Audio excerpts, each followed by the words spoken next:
অভাবের তাড়নায় ক্ষুধার জ্বালায় বাধ্য হয়ে যদি চুরিতে লিপ্ত হয়ে যায়, রাষ্ট্র তার হাত কাটবে না, আমরা গ্যারান্টি দিচ্ছি। আল্লাহর নবী মুহাম্মদুর রাসূলুল্লাহ সাল্লাল্লাহু আলাইহি ওয়াসাল্লাম তিনি আর ফিরে আসবেন না, কিন্তু তিনি তার অগণিত উম্মত দুনিয়ায় রেখে গিয়েছেন।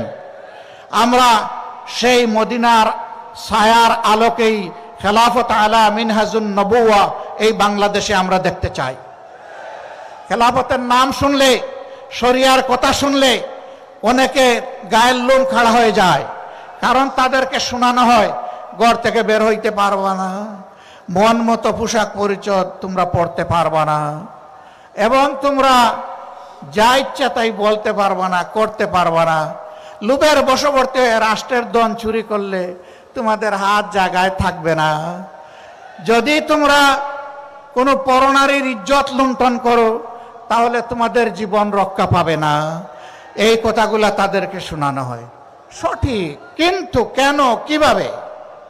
একজন লোক যদি অভাবের তাড়নায় ক্ষুধার জ্বালায় বাধ্য হয়ে যদি চুরিতে লিপ্ত হয়ে যায়, রাষ্ট্র তার হাত কাটবে না, আমরা গ্যারান্টি দিচ্ছি।